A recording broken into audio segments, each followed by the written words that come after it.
اللهم صل على سيدنا محمد يا رب صل وسلم دائما ابدا على حبيبي. اب اللہ نے اپنی جو صفات بیان کی ہیں وہ بہت مہربان اور نہایت رحم کرنے والا, تو اس میں ڈرنے کا تو کوئی, پھر ڈریں کیوں بھائی؟ جب اللہ رحم کرنے والا ہے, کیسی رحمت ہے؟ حدیث میں آتا ہے کہ جب اللہ نے اس کائنات کو بنایا, دیکھو جب بھی کوئی نیا ملک بنتا ہے تو ایک قانون بنتا ہے نا, دستور بنتا ہے, آئین بنتا ہے, کیا خیال ہے؟ کیا ہو گیا بھائی؟ ایسا ہوتا ہے کہ نہیں ہوتا؟ جب بھی کوئی نئی ریاست وجود میں آتی ہے تو قانون بنتا ہے کہ بھائی اس ریاست میں اس آئین کے تحت سب سے پہلے یہ لکھا جاتا ہے یہ ایک لبرل حکومت ہوگی یا مذہبی حکومت ہوگی. کیا خیال ہے؟ جمہوری طرز پہ ہوگا یا آمریت اس میں رہے گی, بادشاہت ہے یا جمہوریت ہے, سب چیزیں طے ہو جاتی ہیں. تو نبی صلی اللہ علیہ وسلم نے ارشاد فرمایا کہ اول ما خلق اللہ القلم, جب اللہ نے اس کائنات کو بنایا نا تو کائنات بنانے کے بعد اب اس کے لیے آئین لکھنا تھا, اللہ نے آئین تیار کرنا تھا نا, ایک لا کہ کیا کیا کس اصول کے تحت اس کائنات کو میں چلاؤں گا. تو لکھنے کے لیے سب سے پہلے کیا چاہیے؟ قلم. یہ ہمیں سمجھانے کے لیے مثالیں دی گئی ہیں. تو اول ما خلق اللہ القلم, اللہ نے سب سے پہلی چیز کیا بنائی؟ قلم. اب یہ دستور, اب اللہ کو الیکشن کرانے کی ضرورت نہیں ہے, سینٹ سے منظور کرانے کی ضرورت نہیں ہے, خود ہی اللہ نے اپنے لیے آئین بنایا جس آئین کا اللہ پابند ہوگا. عجیب دیکھو, یعنی اللہ دستور لکھ رہے ہیں کس کے لیے؟ اپنے آپ کو پابند کرنے کے لیے. خود اللہ اپنے آپ کو پابند کرنے کے, میں ان اصولوں کا پابند رہوں گا. یہ تعبیرات ہیں.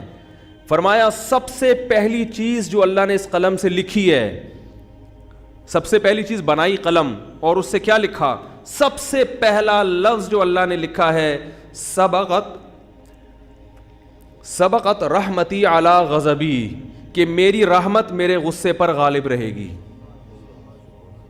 میری رحمت میرے غصے پر, یعنی اصول قیامت تک کے لیے اللہ نے ہمیشہ کے لیے بنا دیا. کیا مطلب؟ رحمت کی کوئی ریزن نہیں ہوگی. بات آ رہی ہے سمجھ میں؟ غالب کا مطلب یہی ہے نا بھائی, غصے کے موقع پہ غصہ آئے گا, سب کو آتا ہے, اللہ کو بھی غضب آئے گا غضب کے موقع پہ, لیکن رحمت غالب رہے گا. کیا مطلب؟ رحمت کسی ریزن کی محتاج, یعنی کسی پہ طرز کھاؤں گا, رحم کروں گا, اس کا کوئی سبب, یعنی ضروری نہیں کہ کسی نے کچھ اچھا کیا ہو تو میں اس پہ رحم کروں, ویسے ہی رحم کروں گا. اور غضب پر رحمت غالب کا مطلب بعض دفعہ ایسا بھی ہوگا کہ ایک پہلو اس کا تقاضا کرتا ہے کہ اس پہ رحم کیا جائے, اور ایک پہلو سے دیکھا جائے تو اس پہ یہ غضب کا مستحق ہے, تو رحمت والے پہلو کو ایسے موقع پہ کیا کر دوں گا؟ بولو بھائی, غالب. رحمت والے پہلو کو کیا کر دوں گا؟ غالب. تو یہ نہیں کہا کہ میرے اندر غضب ہی نہیں ہے, غضب کبھی, پھر تو جہنم ہی نہ بناتا اللہ تعالیٰ, نافرمانوں کو کبھی سزا دیتا ہی نہیں. کیا مطلب؟ رحمت کے آثار زیادہ مرتب ہوں گے, معاف کرنے کا عنصر زیادہ رہے گا, سزا دینے کا عنصر ختم نہیں ہوگا, کم ہوگا. تبھی دیکھو قرآن میں آتا ہے وَيَعْفُ عَنْ كَثِيرٍ, فرمایا بہت ساری مصیبتیں تمہاری بدعمالیوں کی وجہ سے آتی ہیں, لیکن ساتھ ساتھ یہ بھی بتا دیا وَيَعْفُ عَنْ كَثِيرٍ, ساری بدعمالیوں کی سزا میں نہیں دیتا, بہت ساری خطائیں کیا کرتا ہوں؟ معاف کرتا ہوں. یعفو مٹا دیتا ہوں. ہمیں تو بہت تھوڑی غلطیوں کی سزا مل رہی ہوتی ہے, اس پہ ہم اتنا چیخ رہے ہوتے ہیں, سب غلطیوں کی ملنا شروع ہو جائے تو کسی قابل ہی نہ رہیں. زیادہ تر کیا کر رہا ہوں؟ معاف, اور وہ بھی بغیر, یعنی بغیر وجہ کے. اور اگر معافی کی وجہ ہو, یعنی غلطی کر کے توبہ کر لی, پھر یہ اللہ نے اپنے اوپر لکھ دیا ہے کہ توبہ کرنے والے کو کیا کروں گا. آئین میں کیا لکھا ہے اللہ نے؟ جو توبہ کرے گا تو اپنے اوپر معافی کو کیا کر لیا اللہ نے؟ واجب. توبہ کو واجب کر لیا. 99 سال تک کوئی گناہوں میں مبتلا رہے, 99 سال میں اس کافر کو خیال آیا آج میں توبہ کر کے اسلام کی طرف آتا ہوں, آج میں گناہوں سے توبہ کرتا ہوں, تو اس کے آنے میں تو دیر ہو سکتی ہے, اللہ کے معاف کرنے میں دیر نہیں ہو سکتی. کیسے عجیب الفاظ ہیں حدیث کے, یا عبادی لو بلغت ذنوبک عنان السماء ثم استغفرونی لغفرت لکم ولا ابالی. یہ لا ابالی کے الفاظ بڑے عجیب ہیں. نبی نے فرمایا کہ اللہ تعالیٰ کہتے ہیں کہ اے میرے بندو, اگر تم گناہ کر کر کے زمین اور آسمان کے خلا کو پر کر دو, بھر دیا تم نے گناہوں سے, اب سچے دل سے توبہ کر رہے ہو, اے اللہ اب سے اپنی زندگی کیا کر رہا ہوں میں. توبہ کا مطلب یہ نہیں استغفار کی تسبیح ہو, یا اللہ اب جو کچھ ہو چکا معاف کر دے, آئندہ نہیں کروں گا. یہ اس جذبے سے جو توبہ کرے گا تو فرمایا معاف کر دوں گا. بس اتنا کافی ہونا چاہیے نا بھائی, بات مکمل ہو گئی. اللہ نے اصول بیان کر دیا کہ اگر زمین آسمان کے خلا کو بھر دیا گناہوں سے, توبہ کر لی تو کیا کر دوں گا, معاف. ختم ہو گئی بھائی, ہمیں اصول سمجھ میں آ گیا بھائی, توبہ کا دروازہ موت تک کھلا ہوا ہے, ختم. آگے اللہ کو یہ کہنے کی کیا ضرورت تھی, والا ابالی, معاف کرنے میں کسی کی پرواہ نہیں کروں, یہ کہنے کی کیا ضرورت تھی. بہت مشکل ہے سمجھانا بھائی. اس الفاظ کا بظاہر کوئی تک بنتا ہے بھئی, اللہ کو کیا ضرورت کسی کی پرواہ کی, اور کون ہے. اصل بات یہ کہ ممکن ہے بہت سے نیک لوگوں کو اعتراض ہو کہ اللہ ہم 20 سال سے شروع سے ہم نیک ہیں, یہ کمبخت 90 سال تک عیاشی کرتا رہا ہے, اب آ رہا ہے, اب یہ بھی جنت میں, ہم بھی جنت میں, یہ کیا بات ہو گئی. ممکن ہے فرشتوں کو اعتراض ہو, اے اللہ یہ کیا, یہ تو 2 لفظ توبہ کے تو ہر آدمی بول سکتا ہے بڑے آرام سے بیٹھے بیٹھے ہیں بھائی. مثال کے طور پر ابھی جو کیسز چل رہے ہیں مختلف ہمارے سیاستدانوں پہ, اگر وہ کہتے ہیں ہم معافی مانگتے ہیں قوم کے سامنے, قوم چھوڑے گی؟ بولے یار بھائی اتنے پیسے کھا گئے ہیں, قوم یہی بولے گی نا بھائی یہ کیا مسئلہ ہے, ایسے کیسے معاف کر دیں, کیا خیال ہے بھائی. یا کسی نے اور جرائم کیے ہوں, بہت سارے کیسز چل رہے ہوں, وہ 2 لفظ بولے معاف کر دو, تو عجیب بات ہے کہ معافی مانگنے کے لیے بھی یہ لوگ تیار نہیں ہوتے. تو لیکن اللہ کیا کہہ رہے ہیں کہ زمین اور آسمان کے خلا کو بھر دیا ہو گناہ, تھک گیا ہو گناہ کر کر کے, اور پھر مجھ سے معافی مانگے. معافی کا وہ مطلب جو میں بیان کر رہا ہوں, آئندہ نہیں کروں گا, بس اب میری زندگی بولو بھائی چینج, ختم, اب میں چینج ہو رہا ہوں. تو اللہ فرماتے ہیں اصول کیا ہے, معاف کروں گا اور کسی کی پرواہ, کسی مولوی کی پرواہ نہیں. مولوی بولیں گے, مولوی صاحب بولیں گے اللہ ہم بچپن سے نماز پڑھتے آ رہے ہیں, یہ بھی کم وقت ابھی آیا ہے بھائی, اس کو بھی تو معاف کر رہا ہے. وہ اتنے لوگوں کو اس نے قتل کر دیا, یہ 99 انسانوں کے قاتل نے توبہ کی تھی نا, اور وہ مقتول کہہ سکتے ہیں اللہ ہمیں تو مروا دیا صحیح ہے نا, اس نے ہمیں مار دیا سب کو. 100 راہب کہے گا کہ میں نے اس کو بولا تھا کہ توبہ نہیں ہو سکتی, سینچری پوری کر کے اس نے مجھے بھی قتل کر دیا. وہ حدیث میں واقعہ آتا ہے نا, لیکن 99 انسانوں کو ایک شخص نے قتل کیا. تو ایک راہب کے پاس گیا, ایک بزرگ کے پاس گیا, کہنے لگا میں نے 99 کو قتل کیا, کیا میری توبہ قبول ہو سکتی ہے؟ اس نے کہا نہیں ہو سکتی. اس نے کہا چلو پھر سینچری پوری کرو یار, 99 کا تو کوئی حساب بنتا ہی نہیں ہے, جب جانا ہی جہنم میں ہے تو کچھ کر کے تو جاؤ نا. راہب کو بھی مار دیا ٹھیک ہے نا, 100 آدمی قتل کر دیے. پھر کسی عالم کے پاس گیا, بھئی میں نے 100 انسانوں کا قتل کیا, کیا میری توبہ قبول ہو سکتی ہے؟ اس عالم نے کہا کیوں نہیں ہو سکتی بھائی, اللہ سے معافی مانگ رہے ہو, اللہ معاف کرنے والا ہے, توبہ کرو. وہ عالم تھے نا, علم تھا ان کے پاس, ان کو پتا تھا کہ اگر میں نے بول دیا تو 101 ہو جائیں گے کیا ہو جائیں گے, 101 ہو جائیں گے. اور یہ بھی اللہ سے بھی ڈر تھا ان کو. تو فرمایا اللہ ابالی, اللہ کہتے ہیں مجھے کسی کی پرواہ نہیں ہے, کیونکہ یغفر لمن یشاء, میں کوئی جمہوری طرز کا حاکم نہیں ہوں کہ الیکشن سے مجھے سلیکٹ کیا ہو, مجھے مخلوق کے سامنے جواب دینا ہو کہ بھائی کیوں. اصل میں اس کی وجہ یہ تھی کہ دیکھو نا ایکچولی اگر ہم اس طرح سے معافی کا آپشن نہ رکھیں تو پھر تو کوئی توبہ کرے گا ہی نہیں, اس لیے ایکچولی اس میں نہ اللہ فرماتے ہیں مجھے اس کی ضرورت نہیں ہے, میں خدا ہوں, تمہارے مشورے سے میں خدا نہیں بنا, ٹھیک ہے نا. تو میں نے شروع میں لکھ دیا تھا کہ میری رحمت میرے غصے پہ غالب. یہ تمہاری اسمبلی نہیں ہے کہ ہر تھوڑے دن میں آئین چینج ہو رہا ہے. 73 کے آئین کے تناظر میں کچھ اور تھا اور 75 کے آئین کے تناظر میں, تو یہ اسمبلی تھوڑی ہے. میں نے شروع میں یہ بات لکھ دی تھی میری رحمت میرے غصے پہ غالب. تو جب تک یہ قتل کر رہا تھا میرا غصہ تھا, اب چونکہ میری طرف آ رہا ہے تو رحمت و غصے کو کچل کے فنا کر دے گی, رحمت غالب آئے گی, کیونکہ یہ لکھ دیا میں نے آئین میں. سب سے پہلے میں نے قلم بنا کے جو چیز سب سے پہلے لکھی تھی, جو سب سے پہلے منظور ہوا قانون, اسی کو میں اگر خلاف ورزی شروع کر دوں تو یہ کیسی بات ہوئی. تو لا ابالی, کسی کی پرواہ نہیں کروں. تو لیکن یاد رکھو توبہ کا دروازہ تو کھلا ہوا ہے, لیکن توبہ کی توفیق بسا اوقات سلب ہو جاتی ہے گناہ کر کر کے. توبہ میں تاخیر نہ کیا کرو اس چکر میں کہ ہم بھی جب 99 کے ہو جائیں گے تو ہم بھی توبہ کر لیں گے, کیونکہ 99 تک پہنچنے کا یقین نہیں ہے, کچھ پتہ نہیں کب موت آ جائے. اور دوسری بات یہ کہ ضروری نہیں کہ ہمیشہ توبہ کا جذبہ بھی پیدا ہو. ابھی اگر جذبہ ہے, یہ جذبہ ضروری نہیں کہ برقرار رہے. لوگ ایمان کے ڈاکے دار بیٹھے ہوئے ہیں جو آپ کا ایمان سلب کر لیں گے. آپ کو توبہ کی اہمیت ہی دل سے ختم ہو جائے گی. بعض دفعہ دل گناہوں میں اتنا مست ہو جاتا ہے کہ انسان توبہ کا تصور ہی, تبھی بوڑھوں میں توبہ کا ریشو کم ہوتا ہے, جوانوں میں زیادہ ہوتا ہے. یقین نہ آئے تو دیکھ لو سروے کر کے, بوڑھے لوگ اسلام کم قبول کرتے ہیں, جوانوں میں اسلام قبول کرنے کا ریشو زیادہ ہے. حالانکہ جوانی میں جو غیر مسلم اسلام لا رہا ہے اس کی عیاشیاں چھوٹ رہی ہیں. کیا خیال ہے؟ بوڑھے کے لیے تو اسلام آسان ہے نا بھائی. جو کفر کی حالت میں آپ نے عیاشیاں کی, بڑھاپے میں تو اب وہ عیاشیاں نہیں ہو سکتی. اب اسلام لانے میں کیا جا رہا ہے, صرف کلمہ پڑھو, پھر بھی نہیں پڑھتے ہو. بڑھاپے میں اسلام لانا آسان ہے مگر اسلام لانے کا ریشو کم ہے. اس سے پتہ چلتا ہے دیکھنے میں آسان ہے, حقیقت میں آسان نہیں ہے, کیونکہ قوت فیصلہ ختم ہو جاتی ہے. جوانی میں عیاشی آسان ہے مگر توبہ بھی بظاہر مشکل ہے, مگر حقیقت میں کیا ہے, آسان. اس کی ایک سائنٹیفک لاجک بھی ہے.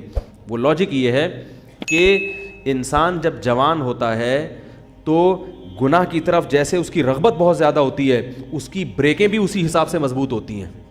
دیکھو نئی گاڑی کا ایکسیلیٹر جیسے تیز ہوگا نا, بریکیں بھی کیا ہوں گی, کیا ہو گیا بھائی, نئی گاڑی کا ایکسیلیٹر ایسا ہوتا ہے کہ ادھر اشارہ کیا, پاؤں رکھا اور زوں کر کے بھاگی, تو بریک بھی ذرا سی آپ اشارہ چاہیے بریک کو, ایک دم ٹھا کر کے رکے گی. کیا خیال ہے, الٹ جائے گی مگر چلے گی نہیں آگے. اعصاب مضبوط ہوتے ہیں انسان کے جوانی میں. جیسے رغبت ہو رہی ہے نا گناہ کی طرف, تو اگر وہ برداشت کر کے بچنا چاہے گا, ایسے ہی بریکیں بھی کیا ہوں گی, بولو بھائی, مضبوط. اور پرانی گاڑی میں کیا ہوتا ہے, پورا ایکسیلیٹر پہ پاؤں رکھ کے کھڑے ہو جاؤ, پھر وہ ڈگ ڈگ ڈگ کر کے چلے گی آگے. جس طرف آپ جانا چاہ رہے ہو ادھر جائے گی, سوچے گی پہلے جانا ہے کہ نہیں جانا ہے بھائی, جائے گی, ڈگ ڈگ ڈگ ڈگ ڈگ آواز آئے گی, شور زیادہ مچائے گی, کام کم کرے گی. شور بہت مچائے گی, ہاں ہاں آوازیں آ رہی ہیں, آدمی کہے گا پتہ نہیں شاید میں نائٹ رائڈر میں بیٹھا ہوا ہوں. پھر وہ اتنی آرام سے پک اپ پکڑے گی. پھر جب آپ نے بریک لگائی, 5-10 کو بھیڑتے ہوئے 25-30 تو بندے مارے گی آگے جا کے. میں نے ایک دفعہ پرانی گاڑی خریدی تو مجھے پہلے تجربہ نہیں تھا کہ کس طرح سے ٹوپیاں کرائی جاتی ہیں نا, تو وہ میں نے کہا چلو ہاتھ صاف کرنے کے لیے اچھی ہے. تو میں جب وہ ڈرائیور جو بیچ رہے تھے نا گاڑی, ان کے ساتھ سائڈ پہ بیٹھا. اچھا میں گاڑی چلانے کے لیے بیٹھا, میں نے کہا چیک کروں, تو ایکسیلیٹر کا یہی حال تھا جو میں نے آپ کو بتایا. انہوں نے زمین آسمان کے قلابیں ملا دیے گاڑی کی تعریف. یہ گاڑی 78 کروڑا ہے, 78 کروڑا جو ہے نا, ساری ٹیکسیوں میں یہی چل رہی ہے, 78 کروڑا نام تھا بھائی, 78 کروڑا کا. ہم نے کہا چلو یار میں 75 کا ہوں تو 78 کی پھر بھی ہم سے تو نہیں ہے. تو ہم نے کہا ہاتھ صاف کرنے کے لیے اچھی ہے. اب ہم جب بیٹھے تو اس میں عجیب عجیب چیزیں آ رہی ہیں. تو میں نے جب سب سے زیادہ جب مجھے دھچکا لگا نا, بریک لگائی تو نہیں لگی. تو انہوں نے کہا اس کی بریک 3-4 دفعہ لگائیں گے تو لگے گی. 3-4 دفعہ لگائیں گے تو لگے گی. میں نے کہا کوئی بندہ سامنے آ گیا تو یہ گاڑی میں لکھ کے لگاؤں میں آگے کہ تیسری دفعہ میں لگے گی. بھائی آپ اتنا فاصلہ گاڑی سے رکھیں کہ تیسری دفعہ میں آپ یعنی ٹکر ہوئی تو آپ کی ذمہ. میں نے کہا آگے اس پہ کیا لگا دو, بورڈ لگا دو کہ بھائی یہ تیسری دفعہ میں لگے گی. میں نے کہا لے پکڑ بھائی اپنی گاڑی, یہ 78 کرو, ہم 75 کے اس سے اچھے ہیں, اللہ کا شکر ہے. کیا خیال ہے, ہم 75 کے اس سے, اللہ کا ہماری پھر بھی پہلی دفعہ میں لگ جاتی ہے بریک. تو انسان کی عمر, مقصد بوڑھوں کا مذاق اڑانا ہرگز نہیں ہے, لیکن ایک حقیقت ہے کہ جب انسان کی عمر زیادہ ہوتی ہے تو اس کی میں اندر خواہشات تو کم ہوتی ہیں, لیکن اگر کسی طرف اس کا دل مائل ہو گیا تو بریک نہیں لگی. اس میں اعصابی قوت نہیں ہوتی, وہ روک نہیں پائے گا اپنے آپ کو. اسی وجہ سے وہ اگر بد نظری جوانی میں نہیں چھوٹی تو بڑھاپے میں نہیں چھوٹتی. جوانی میں آپ کنجوس تھے تو بڑھاپے میں سخی نہیں ہو سکتے, یہ دماغ میں رکھو, ٹھیک ہے نا. جوانی میں آپ نے اچھے کام نہیں کیے تو بڑھاپے میں اب تیر نہیں مارو گے. یہ جو بوڑھے ہمیں مسجدوں میں نظر آتے ہیں یا اچھے کام کرتے ہوئے, یہ وہ ہوتے ہیں جنہوں نے جوانی اچھی گزاری ہوتی ہے. بڑھاپے میں فلمیں دیکھنے کا شوق بڑھتا ہے, یاد رکھو. بوڑھوں میں جو انٹرنیٹ پر بیہودہ فلمیں دیکھنے کا رجحان ہے وہ زیادہ ہے ان بوڑھوں میں جن کو جوانی میں یہ چسکے لگ چکے تھے. حالانکہ ان کو وہ لذت نہیں آتی, وہ مزہ نہیں آتا, مگر ان سے برداشت نہیں ہوتا. جس نے جوانی میں کنٹرول کر کے چھوڑ دی, بڑھاپا اچھا گزرے گا اس کا. تو بریک جو ہے نا، جیسے آپ کا ایکسیلیٹر تیز ہے تو بریکیں بھی ابھی کیا ہیں؟ مضبوط ہیں. تو یاد رکھو اسی طرح غیر مسلم وہ اس کو عیاشی نظر آتی ہے کفر میں، لیکن اسلام لانے والے بھی کیا ہوتے ہیں؟ جوان ہی ہوتے ہیں زیادہ تر. جوانوں کو عیاشی بھی، لیکن وہ چھوڑ دیتے ہیں، برداشت کرتے ہیں سب کچھ. بڑھاپے میں اسلام بہت آسان ہے، مگر بوڑھوں میں اسلام کا ریشو ختم تو نہیں ہے لیکن بہت کم ہے. وہ نہیں آتے، وہ کہتے ہیں چھوڑو یار ایک زندگی گزارنے بس. حالانکہ ان کو پتہ ہے کہ ہم غلط مذہب پہ تھے. کیا جا رہا ہے کلمہ پڑھنے میں بھائی؟ اب آپ کو تو اب ساری زندگی نماز کا بھی نہیں ہم کہیں گے، حج بھی اب اس بڑھاپے میں فرض نہیں ہوگا. کچھ بھی نہیں کرنا ہے، ایک کلمہ پڑھنا ہے، 5 ٹائم نمازیں شروع کر دینی ہے. رمضان کے روزوں میں بھی رعایت ہو گئی ہے کہ جو بہت زیادہ بوڑھا ہو وہ فدیہ بھی دے سکتا ہے. کچھ بھی نہیں کرنا، کلمہ پڑھنا ہے اور اسی گھر میں رہ لو. یہ تھوڑی کہہ رہے خاندان کو چھوڑ کے جاؤ، لیکن ایک کلمہ زبان سے نہیں نکلے. وہ قوت فیصلہ ختم ہو گئی، کانفیڈنس ختم ہو گیا، وہ ذرا سی بھی مخالفت برداشت کرنے کی صلاحیت نہیں رہی. تو اس لیے اس امید پر کہ اللہ 99 سال میں توبہ قبول کرتا ہے، 99 کا انتظار مت کرو. اور ایک بات یہ بھی رکھو کہ توبہ تو قبول ہوگی مگر وہ مقام نہیں ملے گا جو اس شخص کا ہے جو شروع سے دین پہ چلتا آ رہا ہے. سمجھ میں آ رہی ہے بات؟ جو شروع سے دین، کیونکہ وہ کئی سال سے نماز پر ہے تو وہ اتنا آگے جا چکا ہے کہ اب آپ نے ٹریک چینج کر تو دیا، جہنم والا ٹریک نہیں اب جنت والا ہے، لیکن وہ بہت آگے جا چکا ہے اور آپ اس سے بہت پیچھے ہو، بہت پیچھے ہو. وہاں تک اب وہ نکل گئے آگے. تبھی قرآن میں آتا ہے والسابقون السابقون اولئک المقربون. کچھ لوگ اہل جنت میں سے ہوں گے اور کچھ سابقین میں سے ہوں گے جو جنت میں بھی بہت آگے جا چکے ہوں گے. تو اسی وجہ سے نبی نے فرمایا نا قیامت کے دن اللہ 7 آدمیوں کو عرش کے سائے میں جگہ دے گا. ان میں ایک وہ بھی ہے شاب نشا فی عبادت اللہ عز وجل، جس نے جوانی میں اللہ کی اطاعت کی ہو. تو توبہ تو سب کی قبول ہے، 99 سال میں بھی جاؤ گے جنت میں، جہنم میں نہیں جاؤ گے، لیکن درجات میں بہت زیادہ بولو بھائی فرق ہوگا. اس لیے میں نے اکثر دیندار دیکھے ہیں، ایک ہم بچپن کی بات کر رہا ہوں کہ 25-26 سال کی عمر میں ہمارے، میں تو چھوٹا تھا اس وقت، وہ ان کی عمر 25 سال تھی، انہوں نے توبہ کی، دین پر آ گئے، اب تک قائم ہے الحمدللہ. ان کو افسوس ہوتا تھا کہ میں نے جو 10 سال کی عمر ضائع کی اس کی کسی طرح تلافی ہو جائے. صرف 10 سال ان کے ضائع ہوئے تھے، 15 سے لے کے 25 بالغ ہو جاتا ہے نا انسان 15 میں. اس 10 سال پہ ان کو کیا ہوتی تھی؟ ندامت. تو یہ سچی توبہ کی علامت ہوتی ہے کہ انسان کو پچھلے پر ندامت ہو کہ یار وہ ٹائم بھی نکل گیا ہاتھ سے، کہاں تک پہنچ چکے ہوتے. میں نے کہا یہ سچی توبہ کی علامت ہے. میں نے کہا اس کی تلافی اب یہ ہو سکتی ہے کہ جو 10 سال ایک نارمل آدمی جتنی عبادت کرتا ہے آپ اگلے 10 میں اس سے ڈبل کر لو. کیا خیال ہے بھائی؟ یہی ہو سکتا ہے. جیسے گلوکار نے توبہ کی تھی نا، واقعہ میں اکثر سناتا ہوں، زندگی گانوں میں گزاری. تو ہمارے حضرت کے پاس آئے تھے، ان کا انتقال ہو گیا، تو انہوں نے حضرت سے کہا کہ میں نے زندگی گانوں میں گزاری، گانے گاتا رہا میں، اچھی آواز تھی میری، تو اب مجھے خیال ہوا کہ توبہ تو اللہ نے قبول کر لی، اب جنت کے ٹریک پر تو انشاءاللہ چل پڑے، لیکن پچھلی کی تلافی بھی ہونی چاہیے. تو میں نے 10-15 سال ضائع کیے. تو اب ان کے ذہن میں یہی آیا کہ یہ اچھی آواز میں تلاوت میں لگاؤں. اب کیا خیال ہے؟ تو اس طرح کے جو لوگ تلافی کرتے ہیں، اولئک یبدل اللہ سیئاتہم حسنات، قرآن کہتے ہیں اللہ ان کی گناہوں کو نیکیوں میں تبدیل کر دیتے، تو ان کی تلافی ہوتی ہے، یہ بھی اسی مقام تک پہنچ جاتے ہیں. تو پھر کچھ ایسا کرنا پڑتا ہے. نہیں تو چلو جنت میں مل گئی، بڑی بات ہے یار، 99 سال میں اتنی بدماشی اللہ معاف کر دے، وہ درجات نہ ملے، جنت چھوٹا سا کھانچا بھی مل گیا جنت کا، اور کیا، ایک آدھ حور بھی مل گئی. کیا خیال ہے؟ ایک آدھ حور بھی مل گئی تو بھی سستا سودا نہیں ہے، بہت اچھا سودا ہے یہ. تو اللہ تعالیٰ ہم سب کو اپنی رحمت کا مستحق بنائے. یہ جو بات تھی ادھوری رہ گئی ہے کہ جب اللہ رحمت ہے اس میں اتنی تو ہمیں ڈراتا کیوں ہے؟ تو اصل میں اللہ اپنے آپ سے نہیں ڈراتا، اپنی نافرمانی سے ڈراتا ہے کہ جو اتنا رحیم ہے، اتنا کریم ہے، وہ معاف کرے گا، لیکن ہر چیز کی ایک لمٹ ہوتی ہے. اس لمٹ سے آگے کراس کرو گے تو پھر اس کا غضب جوش، کیونکہ غضب ختم نہیں ہوا ہے اس میں، اس لیے اللہ ڈرا رہا ہے کہ اللہ کی نافرمانی سے ڈرو. یخشون ربہم بالغیب، جو اپنے رب سے بغیر دیکھے ڈرتے ہیں. کیا مطلب؟ رب کی نافرمانی سے ڈرتے ہیں، گناہ سے ڈرتے ہیں. تو ہمیں رب سے محبت کرنے کا حکم ہے، ڈرنا ہے رب کی نافرمانی سے. سمجھیں؟ یعنی اللہ نافرمانی پہ سزا دیتا ہے، تو رب سے تو محبت کی جاتی ہے، اللہ کے قرب حاصل کیا جاتا ہے.